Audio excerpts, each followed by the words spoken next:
ব্যাস অনেক হয়ে গেছে, এবার আমরা খাবো। এই স্টিকারগুলো আমরা কালকে কিনে এনেছি, এবার এগুলোর ক্লাসিফিকেশন হবে। এটা জাস্ট মিশিয়ে একটু জলটা কমে আসলেই ঘুগনি কিন্তু রেডি। ছেলের মাগুলো কই সব? হ্যাঁ, ছেলের মাগুলো কই সব? আমরা এদের শুধু মা নই, হ্যাঁ আমরা এদের বন্ধু, আমরাই এদের গাড়ি। Good morning everyone, welcome to Rai hive, welcome to our new blog. আজকে একেবারে সকালবেলায় সানি কোজি একটা ডে।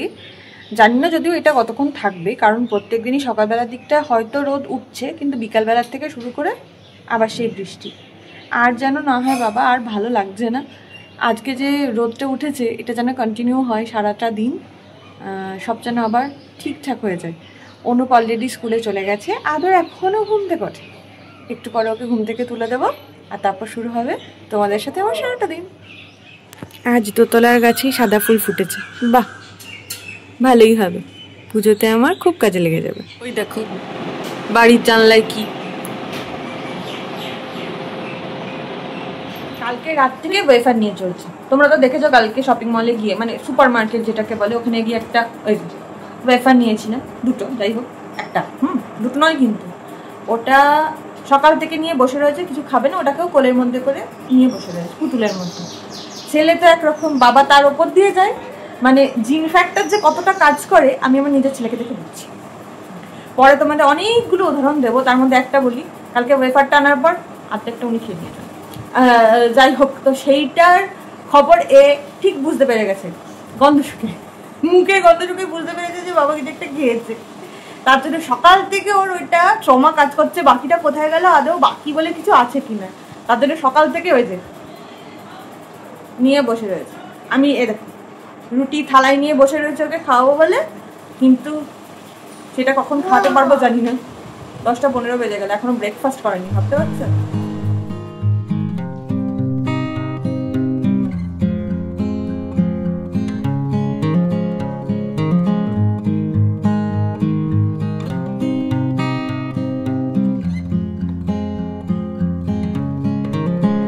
ব্যাস অনেক হয়ে গেছে, এবার আমরা খাবো।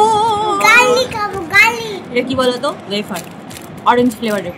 ছোটবেলায় বাপি আমাদের একটা বিস্কিট এনে দিত, এখনো পাওয়া যায় বোধ হয়, গুড ডেট ছিল বা ব্রিটানিয়ারও হতে পারে, ঠিক মনে নেই, কোম্পানিটার নাম অ্যাপ্রোপ্রিয়েট আমার মনে নেই।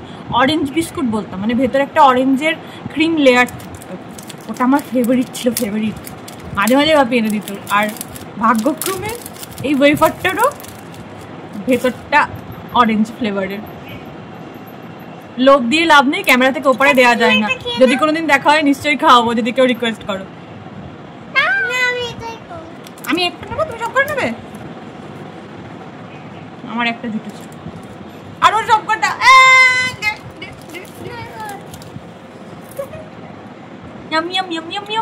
ভালো।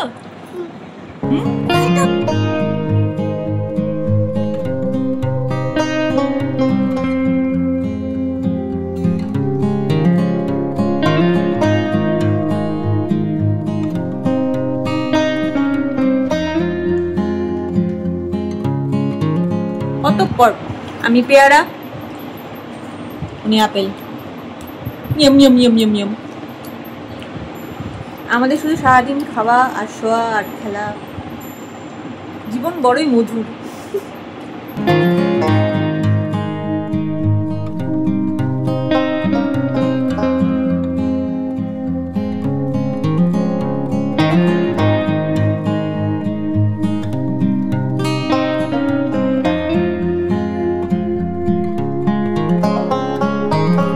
এই স্টিকারগুলো আমরা কালকে কিনে এনেছি, এবার এগুলোর ক্লাসিফিকেশন হবে। বল,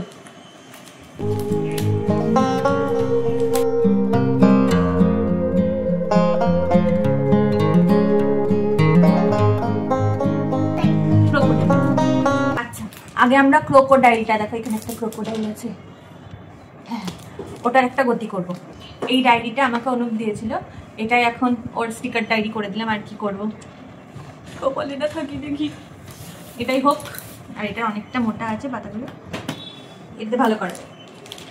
দাঁড়া আগে আগে খুলবি না, শোন আগে ক্রোকোডাইল কিসে জলে থাকে আর ডাঙাতেও থাকতে পারে, তার জন্য আমরা একটা ছবি আঁকবো, তার উপরে ক্রোকোডাইলটাকে চিপকে দেবো, ঠিক আছে?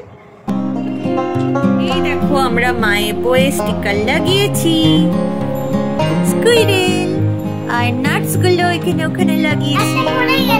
একটা নাটস পড়ে গেছে। ভালো হয়েছে না, ভালো হয়েছে না বলো? তোমরা কমেন্ট করো তো ভালো হয়েছে কিনা। আমরা এখন মেজমার ঘরে এসে বদমাশি করছি, তাই না? কি করছিস ওটা? ওটা ভাইয়ের ছিল ছোটবেলায়, সেটাতে এখন এই যে এই হাত বাড়িয়েছি, 3 নম্বর হাতটা। হাত হাত হাত মাথাটা চুলকা, এখানটা চুলকে দে, চুলকে দে।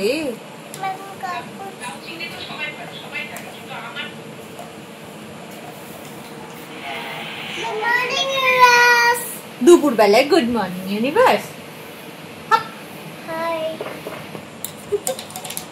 যদিও দুপুর বেলা, কিন্তু দুপুর বেলায় আমরা ধরে না ঘুমাই, তাই না? আমরা কি করি?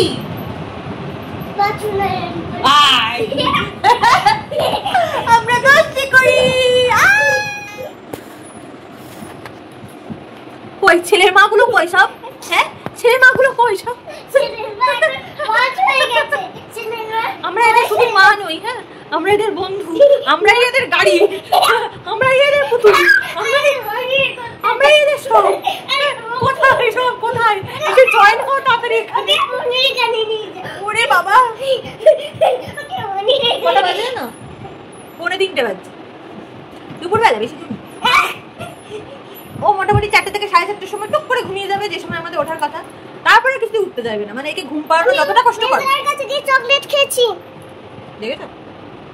একে ঘুম পাড়ানোটা যতটা কষ্টকর, ঘুম থেকে তোলা ততদিন কষ্টকর। মানে ঘুমোবে তো না, যে সময় গিয়ে ঘুমোবে সে সময় আমাদের মানে উঠে যাওয়ার সময়, সেই সময় আবার ওকে ওঠানো যাবে না, গিয়ে আমাদের সব দিকেই লেট হয়ে যাবে, ঘুমও হবে না কাজও হবে না। লেট বলে আমরা কোথায় জানি না, শুধু কান করলে এইসব পদ্ধতি চলে সারাটা দুপুর ধরে, তারপর কখন ঘুমোবে জানি না। আমরা কোথায়? আমরা ফোনের মধ্যে ঢুকে গেছি।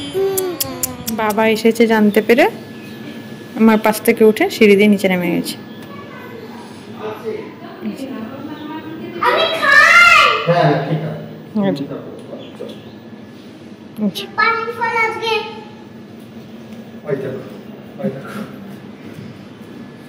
পানি ফল আনতে গেছিল, হাতে কাটা ফোটাল, পানি ফলের খবর পেয়েছে, হয়ে গেছে। একদম টাটকা উঠেছে পানি ফল এবারে, তাই অনুপ নিয়ে এসছে স্কুল ফেরত। এটা আগের বছর খেয়েছে কিন্তু মনে নেই, তখন বাজে বলেছি, এখন বুঝি ভালো লাগছে। শোন এখন তো একটাও খাওনি, কাটা কাটা মা আমি বেছে দিই, দাঁড়া দেখো কেমন খেতে। ইয়াম্মি না মোটামুটি? আর খাবি? ঠিক যেমনটা বলেছিলাম, ঘুমোতে বাজালো 4:30 আর উঠলো এই একটু আগে, 6:15 বাজে এখন ঘড়িতে। বসে বসে এই যে আমার পাশেই আছে, বিস্কিট খাচ্ছে। এরপর আমার সন্ধ্যের বা রাতের রান্না করার পালা। এই রাতের রান্নাটা না আমার মনে হয় সব থেকে টাফেস্ট জব আমার কাছে। সকালবেলায় ঠিক আছে অনেক রকমের তরকারি হয়, ডাল হয়, ভাত দিয়ে হয়ে যায়। রাত্রেবেলায় রুটি কিছুজন খায়, আমরা ভাত খাই, সব মিলিয়ে মানে ঠিক কী জিনিসটা করলে দুপক্ষকে মানানো যাবে আর মানে রোজ নতুন নতুন কিছু করা যাবে, এটা ভাবতে বেশ টেনশনের বিষয় হয়ে দাঁড়াচ্ছে। কারণ রাতে সাধারণত একটাই তরকারি হয়, অনেক রকম কিছু হয় না। রোজই মনে হয় যেন একই রকম খাচ্ছি। যাই হোক, কোনোদিন সয়াবিন করি, কোনোদিন ডিম করি, কোনোদিন এটা ওটা সবজি করা হয়। আজকে তাই ভাবছি একটু মাটনের কিমা দিয়ে ঘুগনি বানাবো। আগে আমার এই চ্যানেলে আমি কোনো একদিন বোধহয় মাটনের ঘুগনির রেসিপি তোমাদের শেয়ার করেছিলাম, তোমরা দেখেওছো বা অনেকে বেশিরভাগ জনই দেখোনি, কারণ না শর্টসগুলো র্যান্ডাম লোকেরা দেখে, মানে তোমরা দেখো কিন্তু সাবস্ক্রাইব করো খুব কম জন। দুঃখ আমার, কেন সমস্ত ক্রিয়েটারদেরই এটা। যাই হোক, যারা এই মুহূর্তে ভিডিওটা দেখছো তারা আজকে দেখতে পাবে আমি মাটনের ঘুগনি বানাবো। আর মাটনের ঘুগনিটা না খেতে বেশ ভালোই হয়, মানে নিজে করছি বলে বলছি না যে আমার আবার কলার নেই, যাই হোক ভালোই হয়। তো করা যাবে আজকে মাটনের ঘুগনি। আপাতত চা করছি, অনুপেলে বিকালের খাবার দাবার হবে, আর তারপর শুরু হবে রাতের রান্না। এখানে পেঁয়াজ, এ দেখো রসুন, আদা সব রেডি গোজানো। আর এইটা হচ্ছে ঘুগনির মশলা। এটাতে শুকনো লঙ্কা, দারচিনি, লবঙ্গ, এলাচ, গোলমরিচ, ধনে, মৌরি, জিরে। ধনেটা যদিও এখানে নেই, কারণ ধনেটা আমাদের বাড়িতে মা যেহেতু সকালবেলার দিকটা রান্না করে, মা ধনেটা গুঁড়ো রাখে, সুতরাং ধনে গুঁড়োটার সঙ্গে জাস্ট মিশিয়ে দেবো, হয়ে যাবে। এরপর ওইদিকে মাটনটা আনা আছে, মাটনের কিমা এর মধ্যে রয়েছে, তারাও দেখিয়ে নিই। এই দেখো, ও বাবা ডবল প্লাস্টিক, যাই হোক পরিমাণটা অনেকটাই আছে। এই পরিমাণের মাটনটা দিতে যেটুকু লাগবে সেটুকু নেব। ও টমেটো এদিকে রেডি করা আছে, এগুলো দিয়ে এবার শুরু হবে। মাটনের কিমাটা এখানে অনেকটাই তৈরি হয়ে গেছে, মানে কষানো হয়ে গেছে। যদিও এতটা কিমা আমি দেবো না, কারণ ডালের পরিমাণ খুব কম। এখান থেকে অর্ধেকটা রেখে দেবো কালকের জন্য, আর বাকিটা ভাবছি একটু প্রেসারে দিয়ে নেবো। যতই হোক মাটন তো, দুদিকে দুটো প্রেসার, এটা ছেলের, এটা আমাদের। এটাতে মশলা পাতি হ্যানা টানা এসব রয়েছে, আর এটা সম্পূর্ণ মশলা ছাড়া, ঝাল ছাড়া, শুধুমাত্র ওর জন্য। এই দেখো আমার ছানাটা আবার হামা দিচ্ছে গো। ও গোপাল, একটু মুখটা তোলো গো, দেখি একটু মুখটা তোলো, মুখটা দেখাও। ওলে বাবলি, এই যে মাটনের কিমাটা একটু বেশি করে জল দিয়ে ফোটানো হচ্ছে, মানে প্রেসারের ব্যাপারটা হয়ে গেছে। আর এই যে মটর আর আলু, আগে থেকে লবণ দিয়ে সেদ্ধ করে রাখা মটর আর আলু ওর মধ্যে দিয়ে দিলাম। এবার এটা জাস্ট মিশিয়ে একটু জলটা কমে আসলেই ঘুগনি কিন্তু রেডি। এই দেখো, এটা হচ্ছে পুচকুর, আর এটা হচ্ছে আমাদের। এই হচ্ছে আজকে রাতের খাওয়া, এর সাথে রুটি। রাতের খাওয়া দাওয়া শেষ, এরপর যথারীতি প্রচেষ্টা ঘুম পাড়ানোর। আমাদের এর মধ্যে একটা ছোটখাটো প্ল্যানিং হচ্ছিল। সুমি এসছিল ঘরে, মানে আমার ননদিনী, চেনো তোমরা যারা এতদিন ধরে দেখছো আমার ব্লগ। তো আমরা ভাবছি ভূত চতুর্দশীর দিন কিছু একটা করব। প্ল্যান তো আপাতত শুরু করা যাক, তারপর হবে হবে না সেটা পরের ব্যাপার। তবে হবে মনে হচ্ছে, কারণ সবাই সায় দিচ্ছে, করবো। যাই হোক, আবার দেখা হচ্ছে কালকে। আজকে রাতের মতো টাটা।